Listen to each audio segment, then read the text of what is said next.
Well, one of the oldest dirty tricks in the politics is to find some lunatic who supports your opponent and turn a spotlight on him. In past years, some of the favorites have included David Duke, Louis Farrakhan, and Richard Spencer. Never mind that the actual candidate has nothing to do with the lunatic. The connection is made and the damage is done. Maybe. A more recent lunatic linking is a little bit different. According to the Bernie Sanders campaign, Kyle Jarrett is one of their top-tier organizers. Not an unrelated outsider, an insider. And, well, Project Veritas just released a videotape of this insider saying some, lunatic things. You know, like threatening to burn cities and put people into re-education camps. Meet Kyle Jarrett. Yeah, I mean, we don't have a lot of time left. We have to save, human civilization. Yes, Jarrett is a man with a plan and delusions of grandeur. And how does he plan to go about saving fucking human civilization? Violence. Like the ones that are kind of the right-wing people. The only thing that works, and the only thing that fascists understand is violence. So the only way that you can confront them is with violence. Of course, Jarrett sees himself as a hero. Only he and his allies can prevent an imminent genocide. And what will be the cause of this genocide? Words. And if your speech is calling for the elimination of people based on race or gender or religious, for whatever reason, things that people can't change, then you should expect a violent reaction. Mm-hmm. And you deserve a violent reaction. Because, it's just not an acceptable thing. It's not acceptable. As far as I'm aware, the only world actions currently that could be considered genocidal would be the Uyghurs in China and the Kurds in the Middle East. But I'm pretty sure that's not what Jarrett is talking about. Nope. Jarrett is talking about the US of A. And he has a warning if Bernie doesn't get the nomination to save the world. We're going to make 1978 look like a f***ing Girl Scout f***ing cookout. What does that mean? Remember what happened when McGovern got f***ed in Chicago in 1978? Riots. People getting beaten by the cops. The cops are going to be the ones that are getting beaten in Milwaukee. Now, I don't doubt Jarrett's threat for Milwaukee, but I do doubt his grip on reality, since there were no riots in 1978. That wasn't even an election year. Jimmy Carter was already president. And George McGovern ran for president in 72. And he didn't get screwed by the DNC. He was their candidate. He lost to Nixon. There were riots in Chicago, yeah, in 1968. But they were over Hubert Humphrey, not George McGovern. Like the typical lunatic, Jarrett is always wrong, but never in doubt. But never mind the facts. On with the revolution! I'm ready to throw down now. I don't want to have to wait for AOC. Yeah, with who though? Who's you gonna throw down with?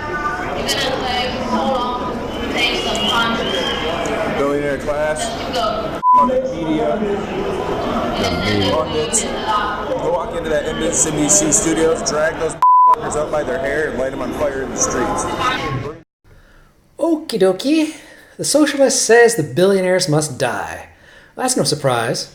But MSNBC? I would have expected him to say Fox News or Breitbart or somebody like that. So what does MSNBC have to say about this threat? Nothing. I mean, just imagine what they'd say if this were a Trump staffer threatening to drag MSNBC pundits out by their hair and light them on fire. You'd never hear the end of it. But who else does Kyle Jarrett have it in for?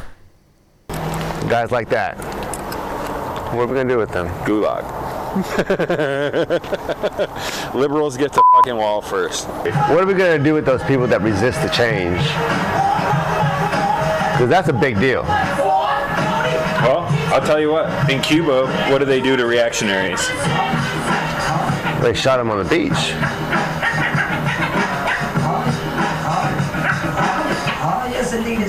Do you want to fight against the revolution? You're gonna die for it. Alrighty then. I hate to break it to you, moderate liberals, but you're either going to have to be re-educated or shot as well. No one escapes the revolution. Now, as you might imagine, the release of these tapes hasn't exactly been a boon for the Sanders campaign.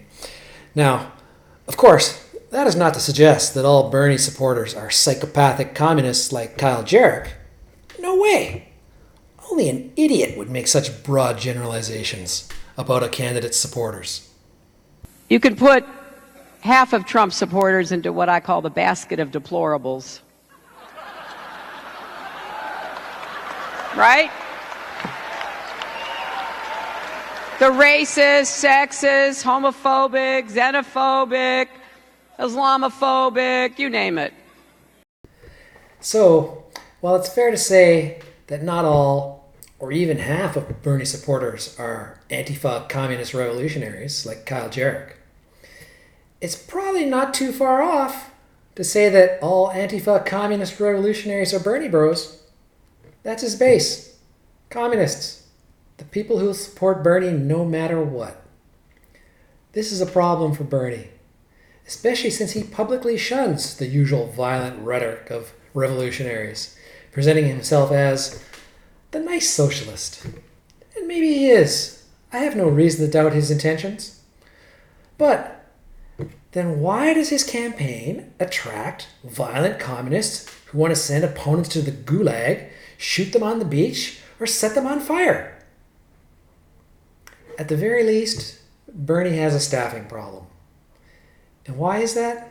Well, Kyle Jarrett offers some insight. That's one weakness that Bernie has is he's a bad judge of character with some people. Bad judge of character. I wonder where I could find an example of that. Oh, how about his top-tier organizer, Kyle Jarrett? Yeah, Bernie's pretty much screwed. At the very least, he's going to have to fire this clown. But if he does so publicly, he'll just be drawing more attention to it. And if he does so quietly, he'll come under fire for failing to disavow. And I doubt MSNBC will be quiet about this forever. So it's bye-bye, Bernie. Yeah. Don't shoot me, I'm just the messenger. Nothing I can do about it. But you can go ahead and click that subscribe button. Why not?